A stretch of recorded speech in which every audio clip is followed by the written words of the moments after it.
In a land ruled by the Philistines, there was a man named Samson, born to a family of Israelites. Even before his birth, Samson's life was set apart for a special purpose.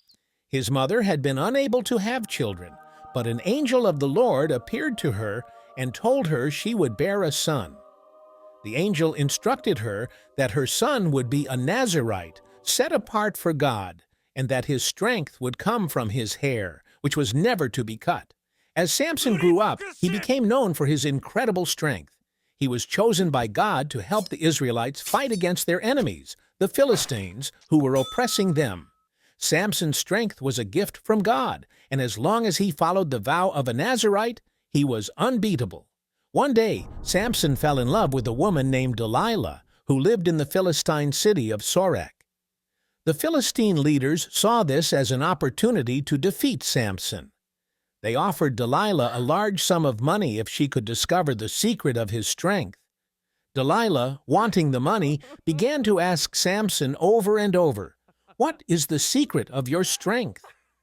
At first, Samson lied to her.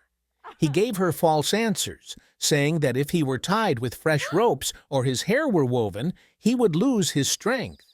But every time Delilah tried to trap him with these things, Samson broke free. Delilah grew frustrated. She kept asking him, "How can you say you love me when you won't tell me the truth?" After a while, Samson gave in to her persistence. He told her that his strength came from his uncut hair as part of his vow to God. Delilah, knowing she had learned the secret, sent for the Philistine rulers. While Samson slept, his hair was cut off. When Samson woke up, he discovered his strength had left him.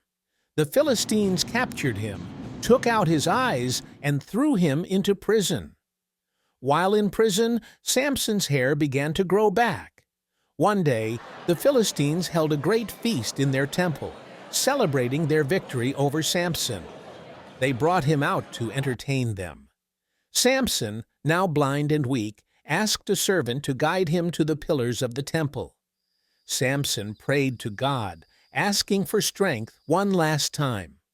With God's help, he pushed the pillars apart, causing the temple to collapse. The Philistine rulers, along with thousands of people, were killed in the crash. Samson too died, but in his final act, he defeated more of the enemy than he ever had in his life.